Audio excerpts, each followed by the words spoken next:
Bonjour à toutes et à tous, j'espère que vous allez tous bien. Dimanche, c'est Pâques, c'est le moment d'aller cacher vos œufs en chocolat dans tous les recoins les plus improbables de votre appartement. Mais avant cela, on voulait vous proposer un court moment de méditation à vivre ensemble. Aujourd'hui, c'est le vendredi saint, le jour où on se souvient de la crucifixion de Jésus. Évidemment, on marque ce moment dans des circonstances particulières cette année, mais c'est justement l'occasion de prendre du recul sur le contexte présent pour nous placer devant ce qui est vraiment essentiel. L'amour de Dieu envers nous, manifesté à la croix de Jésus-Christ. Ce que nous vous proposons de faire pendant une quarantaine de minutes, c'est de nous plonger dans le récit de la crucifixion de Jésus, dans un livre de la Bible, l'Évangile selon Marc. Il y aura une suite de lectures qui racontent cet événement en détail. Il y aura également des chants qu'on peut chanter chez nous grâce aux paroles qui vont s'afficher. Et ce serait utile qu'on ait tous une Bible sous les yeux. Si vous avez besoin d'aller en chercher une, pourquoi pas faire pause maintenant pour aller le faire. Si vous n'en avez pas, ce n'est pas un problème. Vous trouverez les textes que nous allons lire ensemble dans la description de cette vidéo.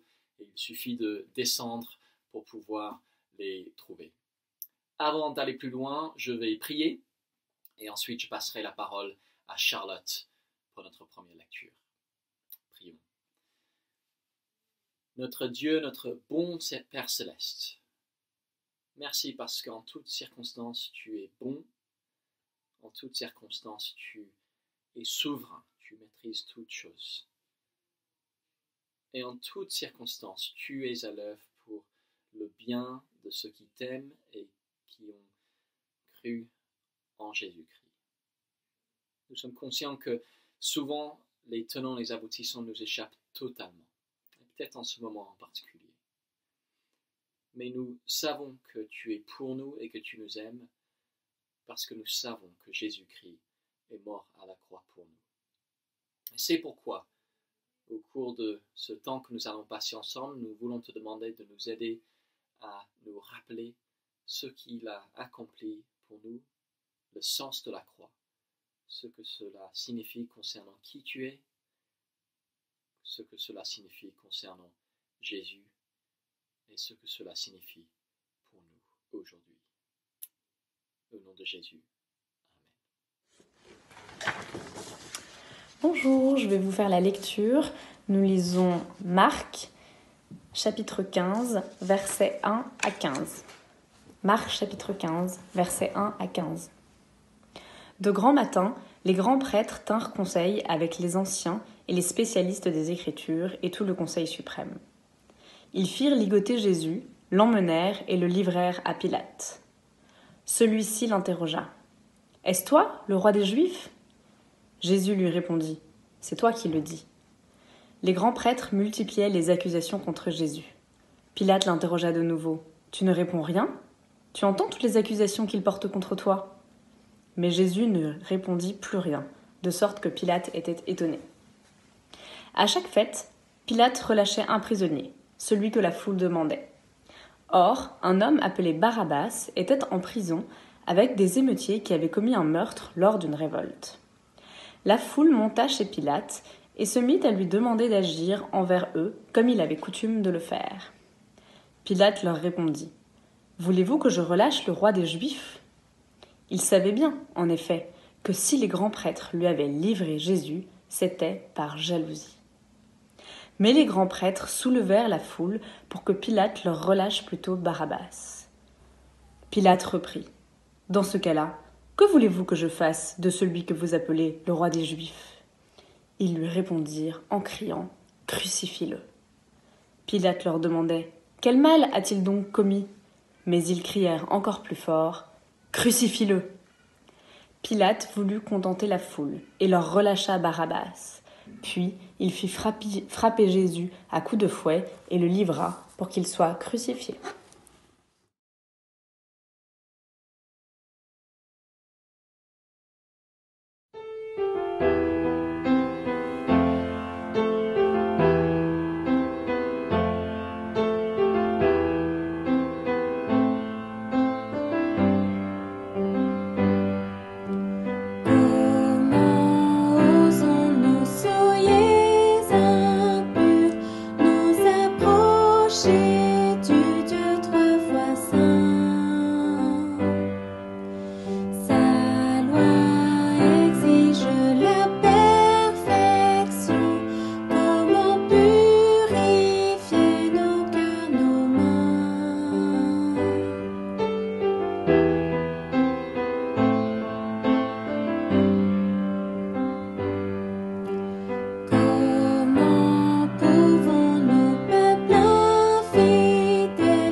Les soldats amenèrent Jésus dans le prétoire, l'intérieur du palais du gouverneur, et ils appellent toute la troupe. Il habille d'un manteau de pourpre et pose sur sa tête une couronne tressée avec des branches épineuses. Puis ils se mirent à le saluer en lui disant « Salut, roi des Juifs !» Ils le frappaient sur la tête avec un roseau, crachaient sur lui et se mettaient à genoux pour se prosterner devant lui. Quand ils se furent bien moqués de lui, ils lui enlevèrent le manteau de pourpre et lui remirent ses vêtements. Ils l'emmènent au dehors pour le crucifier. Un certain Simon de Cyrène, le père d'Alexandre et de Rufus, passait par là alors qu'il revenait des champs. Les soldats l'obligent à porter la croix de Jésus. Ils conduisent Jésus au lieu dit Golgotha, ce qui veut dire le lieu du crâne. Ils voulurent lui donner du vin mélangé avec de la myrrhe, mais Jésus le refusa. Puis, ils le crucifient et se partagent ses vêtements, en tirant au sort pour savoir ce que chacun emporterait.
Bonjour à tous, je vais lire dans le livre de Marc, chapitre 15, versets 25 à 32. C'était la 3e heure quand ils le crucifièrent. L'inscription indiquant le motif de sa condamnation portait ces mots : le roi des Juifs. Ils crucifièrent avec lui 2 brigands, l'un à sa droite, l'autre à sa gauche. Ainsi fut accompli ce que dit l'Écriture : il a été mis au nombre des malfaiteurs. Les passants blasphémaient contre lui et secouaient la tête en disant : « Hé, toi qui détruis le temple et le rebâtis en 3 jours, sauve-toi toi-même et descends de ta croix. » Les principaux sacrificateurs aussi, avec les scribes, se moquaient entre eux et disaient : « Il a sauvé les autres, il ne peut se sauver lui-même. Que le Christ, le roi d'Israël, descende maintenant de la croix, afin que nous voyions et que nous croyions. » Ceux qui étaient crucifiés avec lui l'insultaient aussi.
péché pour nous.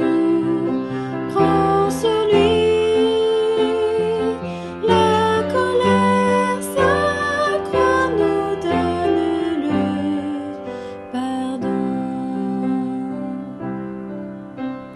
Là sur ton visage, douleur infinie,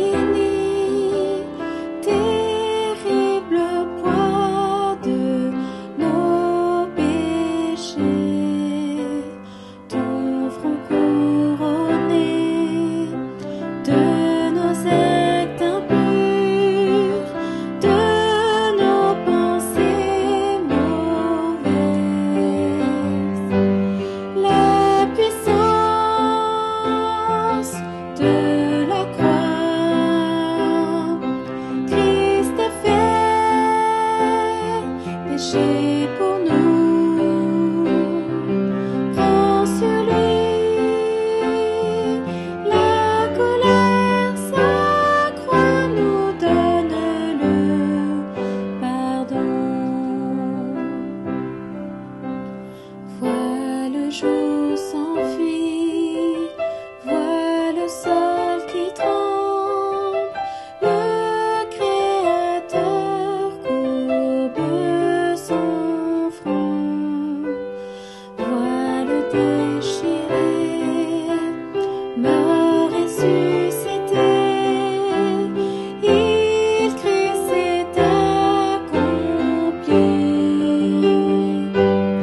La puissance de la croix, Christ a fait péché pour nous. Prends sur lui, la colère, sa croix nous donne le pardon. Vois mon nom gravé sur ses mains percées, par ses souffrances je suis libre, car la mort est morte, je vis de la vie, gagnée par ton amour. La puissance de la croix, Fils de Dieu, tu es pour nous. Quel amour, et quel prix ta croix nous donne le pardon.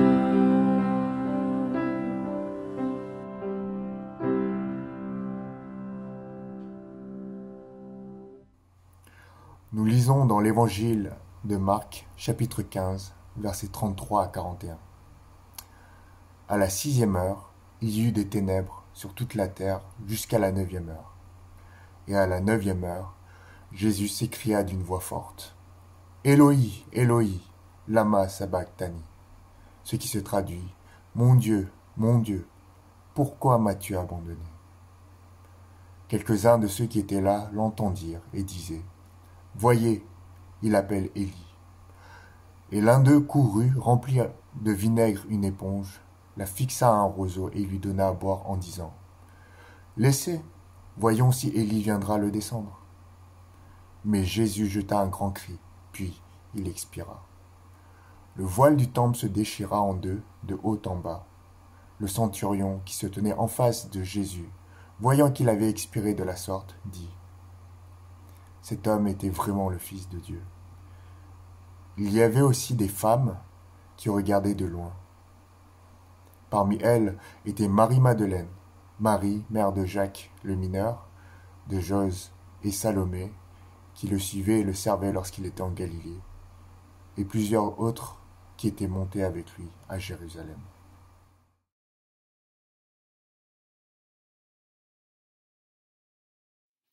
Merci à nos lecteurs, merci à Julie pour la musique. Pendant quelques minutes maintenant, je nous invite à passer quelques instants à méditer sur ce qu'on vient d'entendre et sur une phrase dans le récit de Marc en particulier. Mais avant de la relire, question. À quoi ressemble un bon leader pour vous? À quoi ressemble un bon leader? En ce moment, en particulier, on attend beaucoup de nos leaders. On attend d'eux qu'ils se montrent forts, qu'ils prennent les bonnes décisions pour gérer cette crise, qu'ils trouvent l'équilibre entre sévérité et souplesse, qu'ils sachent à la fois s'informer et agir. Les leaders de certains pays ont été félicités pour leur approche, d'autres ont été critiqués. Et certains, ayant attrapé le coronavirus, ne sont pas en mesure de faire grand-chose du tout pour aider les citoyens de leur pays. À quoi ressemble un bon leader pour vous? Dans Marc chapitre 15, verset 39, un centurion romain fait une déclaration extraordinaire concernant un homme qui a tout sauf l'air d'être le leader qu'il nous faut. Ce centurion est chargé de superviser l'exécution de cet homme.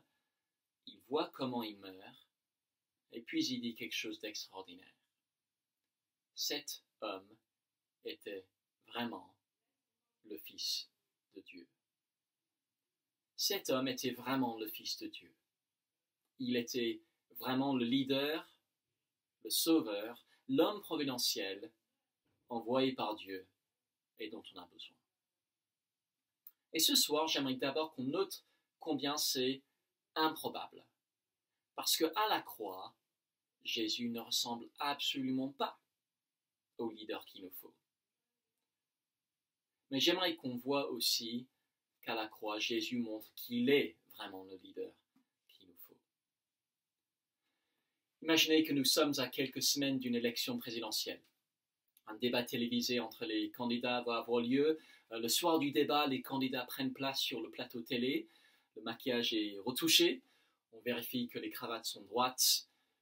Mais au moment de passer en direct, des policiers font irruption sur le plateau, annoncent au candidat jusque-là en tête des sondages qu'il est placé en état d'arrestation avant de le menotter et de l'emmener. A priori, ce n'est pas très bon signe pour son ambition de devenir président. Des démêlés avec la justice ne sont pas un gage de crédibilité pour quelqu'un qui veut être leader. Mais c'est ce qui arrive à Jésus. Pas juste des petits démêlés avec la justice, mais la peine capitale. C'est pourquoi, sur la croix, Jésus a tout sauf l'air crédible. On a vu dans les lectures qu'on a entendues. Les passants crient « Sauve-toi toi-même et descends de ta croix !» Les prêtres se moquent. Il en a sauvé d'autres, il ne peut se sauver lui-même. Les scribes le ridiculisent. Que le Christ, le roi d'Israël, descende maintenant de la croix afin que nous voyions et que nous croyions. Un roi sur une croix. A priori, ça n'a pas de sens. Les deux ne vont pas ensemble. Un leader doit être fort. Jésus est faible. Un leader doit agir. Jésus est impuissant. Un leader doit protéger la vie des autres. Jésus ne peut même pas protéger la sienne. À la croix, Jésus ne ressemble absolument pas au leader dont le monde a besoin. C'est peut-être pourquoi vous avez du mal à voir en quoi Pâques, la mort et la résurrection de Jésus changent quoi que ce soit à la situation présente.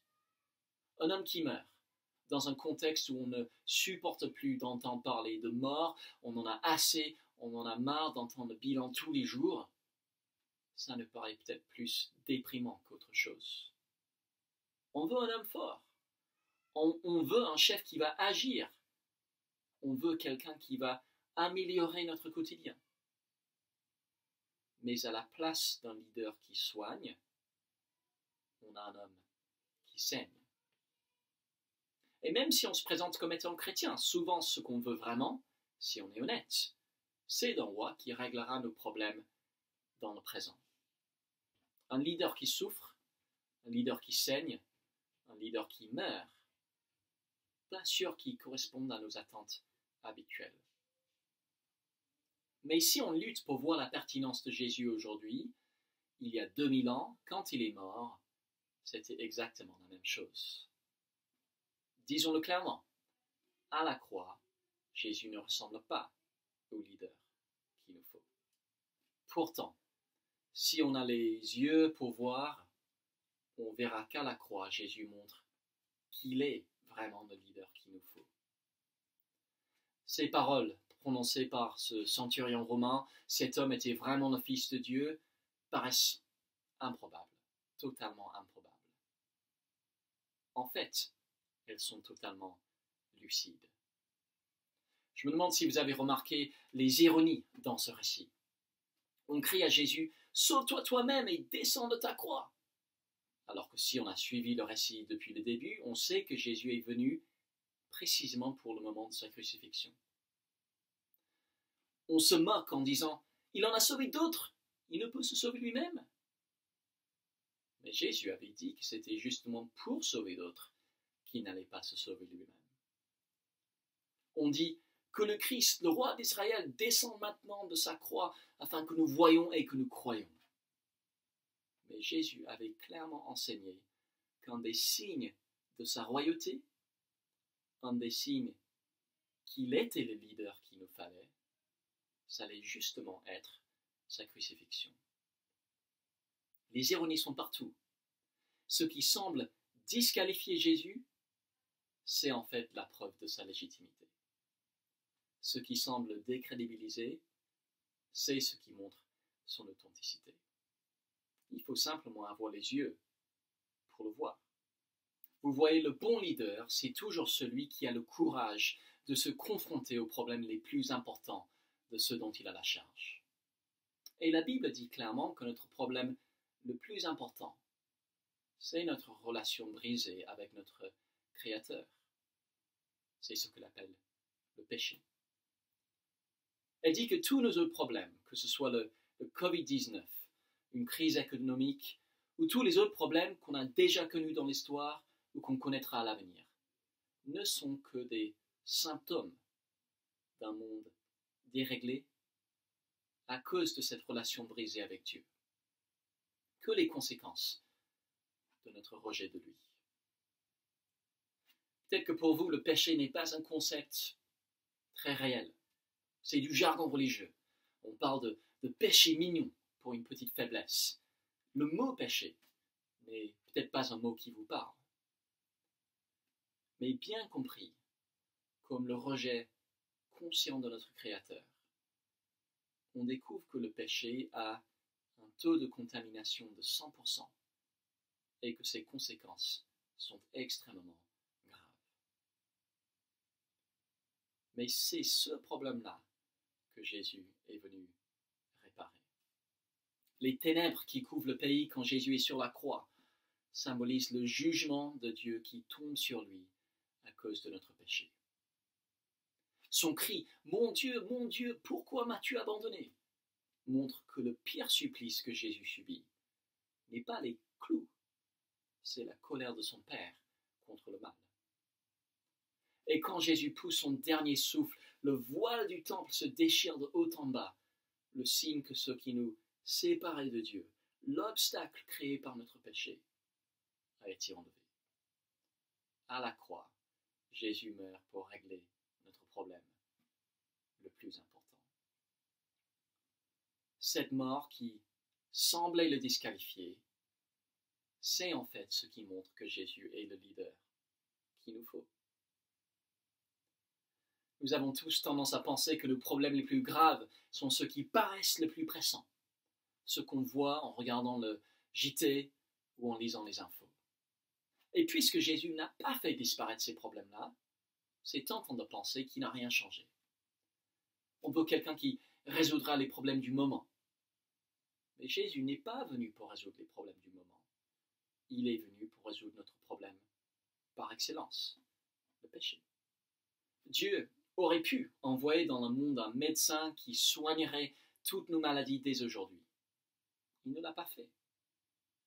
Il aurait pu envoyer un homme politique qui montrerait à notre nation la voie à suivre, ou un économiste qui nous remettrait sur la piste de la croissance et de la prospérité.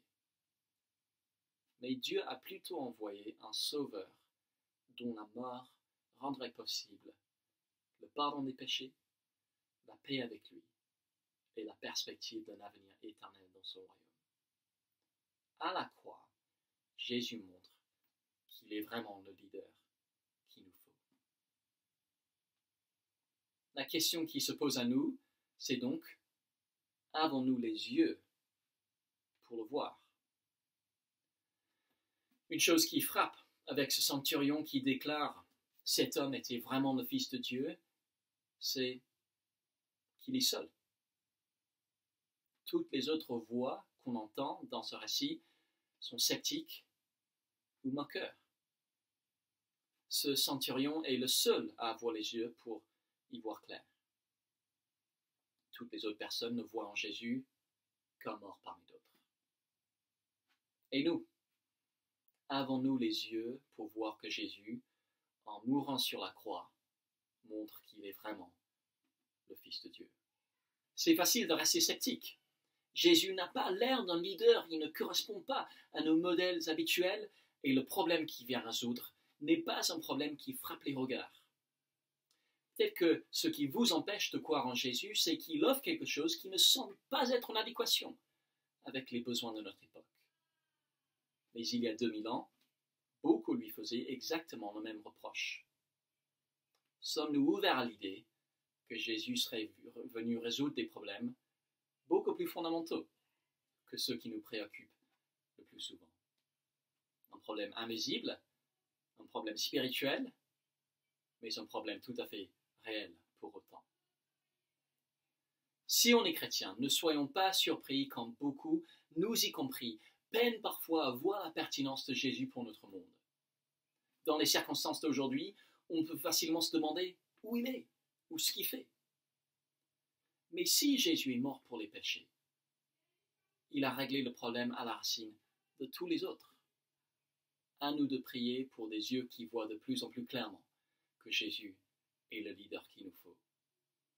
Et mieux nous voyons, plus nous l'aimerons, plus nous voudrons le suivre. Je vais passer la parole à Anne-Sophie pour conclure par la prière. Bonsoir, je vous invite à prier avec moi. Prions. Seigneur, notre Dieu, merci pour ce week-end de Pâques qui est pour nous l'occasion de revenir d'une manière toute particulière sur le sens de ta mort à la croix.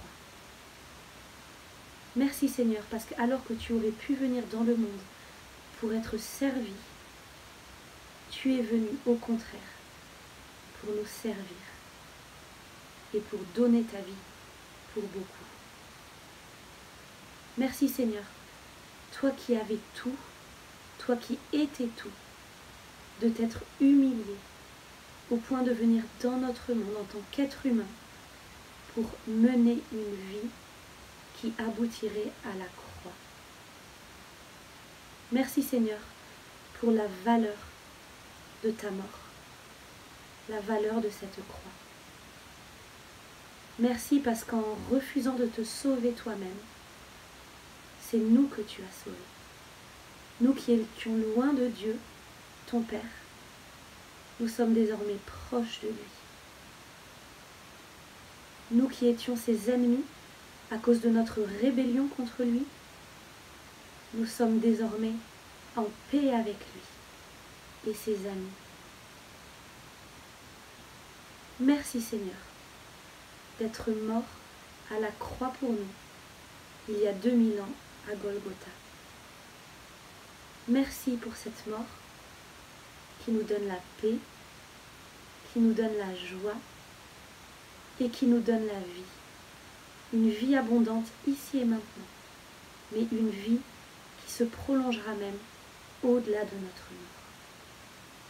Seigneur, en ces circonstances qui sont les nôtres en ce moment, en France et partout dans le monde et que tu connais mieux que nous-mêmes, nous voulons te dire merci parce que c'est un privilège malgré tout de pouvoir connaître la paix, de pouvoir connaître la joie et d'avoir l'assurance d'une vie au-delà même de la mort. Et Seigneur, notre prière ce soir,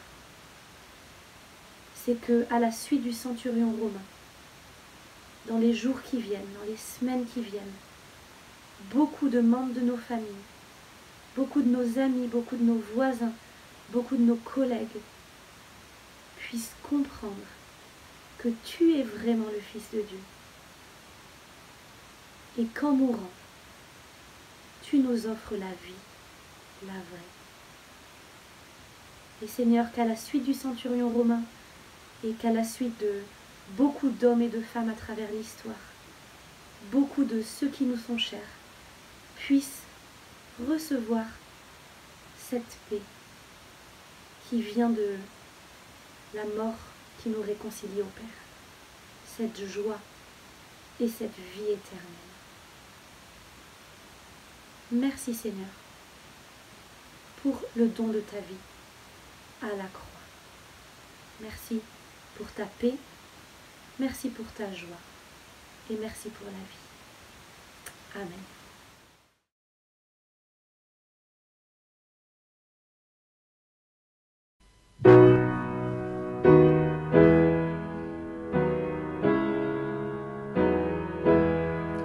Entends-tu sa douce voix, mon enfant, prends ma main, bien que faible, viens à moi, tu trouveras ton soutien. Jésus a tout payé, ma dette est acquittée, la marque du péché effacée, mon âme est purifiée.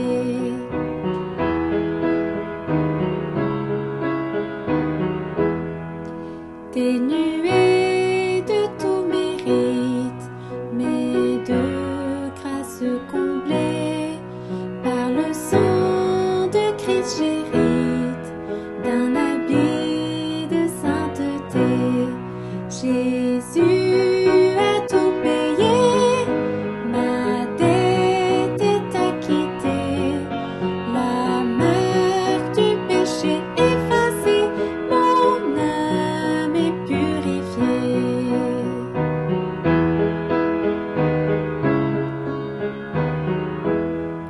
Seigneur, seule ta grandeur soutient les miséreux, peut briser les cœurs de pierre et purifier le lépreux. Jésus a tout payé, ma dette est acquittée, la marque du péché effacée, mon âme est purifiée.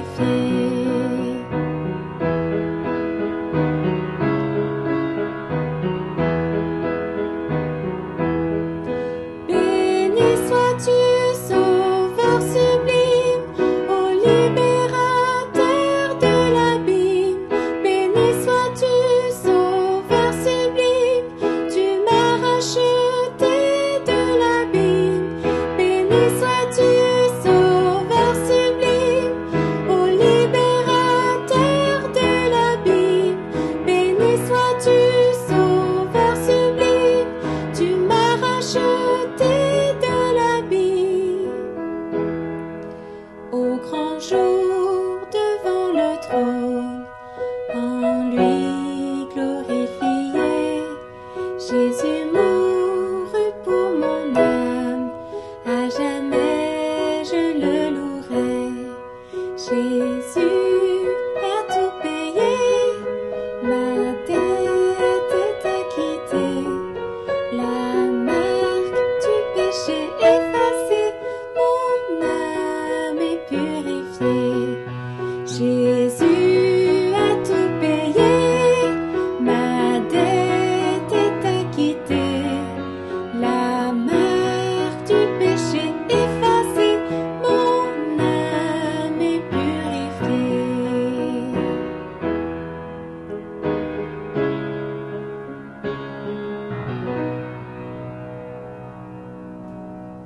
C'est la fin de notre moment ensemble, en tout cas pour aujourd'hui, car pour Jésus, la croix n'était pas la fin, l'affaire est encore à suivre, et nous suivrons dimanche à l'occasion de notre culte de Pâques, toujours sur YouTube Live.